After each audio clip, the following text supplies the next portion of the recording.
मतदानाची टक्केवारी घसरली एक खरी गोष्ट आहे, पण मला असं वाटतं आपल्याला घटनेने जो मूलभूत अधिकार दिलेला आहे मतदानाचा, लोकशाही बळकट करण्यासाठी म्हणून प्रत्येक नागरिकाला, तर तो आपण पाळला पाहिजे. आपलं कर्तव्य आपण केलं पाहिजे आणि फक्त मतदान करून आपलं कर्तव्य बजावून बाहेर बसतो, तर मला असं वाटतं की ते अपेक्षित नाही आहे लोकशाही. ज्या उमेदवारांना आपण निवडून पाठवतो त्यांच्याकडनं आश्वासन ही वेगळी गोष्ट आहे निवडणुकांसाठी, पण खरोखर नागरिकांसाठी ज्या समस्या आहेत त्या समस्यांमधनं मार्ग काढण्यासाठी ते उमेदवार काम करतायत की नाही हे बघणं सुद्धा नागरिकांचं काम आहे. आणि तो जर नागरिकांचा दबाव त्या उमेदवारांवरती, त्या राजकारण्यांवरती नसेल, तर आपणच लोकांविरुद्ध तक्रार करून, निवडून गेलेल्या लोकांविरुद्ध तक्रार करून काही उपयोग नाही. आणि दुर्दैवाने तसा कुठलाही नागरिकांचा म्हणून दबाव गट आज ना पुण्यात आहे ना महाराष्ट्रात आहे, देशातलं मला माहीत आहे, पण असं कुठेही दिसत नाही.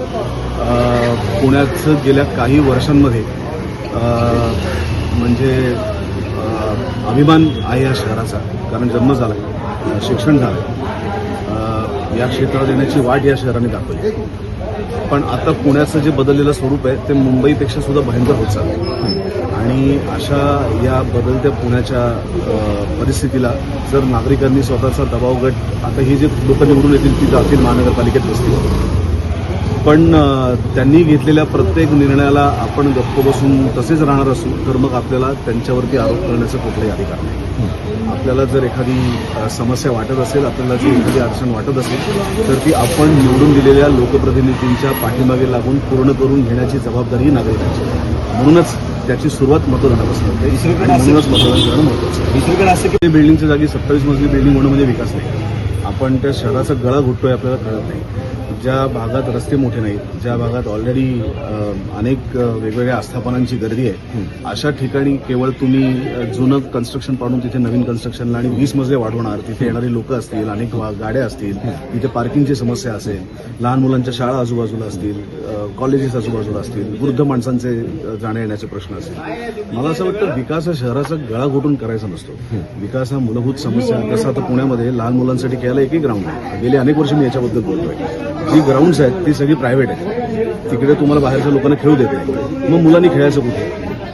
ज्येष्ठ नागरिकांनी फिरायला जायचं कुठे? एक सारसबाग आणि एक पेशवेबाग जी कधी काळी होऊन गेले त्याच्या जीवावरती आपण किती वर्ष उड्या मारणार?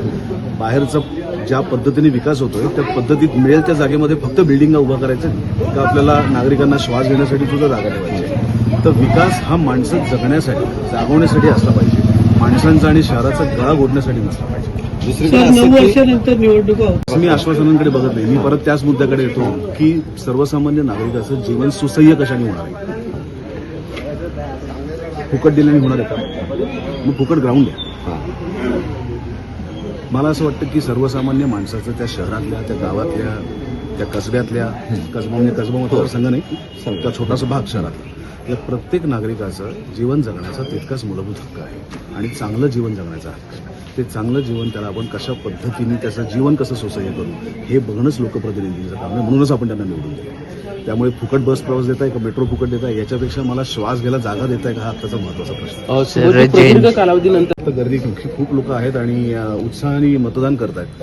त्यामुळे नागरिकांचा अजून या सिस्टीमवरचा विश्वास उडालेला नाही आहे. फक्त तो कायम ठेवण्यासाठी नुसतं मतदान करून भागणार नाही आहे. तर 5 वर्ष आपल्यालाही आपल्या लोकप्रतिनिधींच्या बरोबरीने काम करायला लागेल. आपल्या समस्या त्यांच्यापर्यंत न्यायला लागतील. आणि आता ज्यांना 18 वर्ष पूर्ण झालेत आणि ज्यांना पहिल्यांदा मतदानाचा अधिकार मिळाला, तर मला त्या सगळ्या तरुण तरुणींना आवाहन करायचं आहे की ही सवय लावून घ्या. कारण मी 18 वर्षाचा झाल्यानंतर जेव्हापासून मला मतदानाचा अधिकार बुडाला, माझं एकही मतदान आजपर्यंत बुडाला नाही. मी काल पुण्यावरून आले, फक्त पुण्याला आलं मतदान करून, मी आता परत मुंबईचा आलो. त्यामुळे काम जरी असेल तरी मी त्याचं कुठलंही कारण काढून मतदान करत नाही. त्यामुळे तो आपला राष्ट्रीय हक्क आहे, मूलभूत हक्क आहे, तो आपण बजावायलाच पाहिजे ही तुम्हाला सगळ्यांना कळवायची. खूप बोललोय. मला असं वाटतं की आता हा तो मुद्दा नाही आहे. माझ्यासाठी शहरं चांगली राहणं, नागरिक सुदृढ आणि आरोग्यदायी राहणं आणि त्या प्रत्येकाला उत्तम श्वास घेण्याचा आनंद मिळणं हा शहराचा विकास आहे. तो होत राहिला पाहिजे आणि त्यासाठी फक्त नागरिकांनी मतदान करून उपयोगाचं नाही आहे, त्यांनी स्वतःहून पुढे यायला पाहिजे. कळकळीची विनंती तमाम नागरिकांना. धन्यवाद.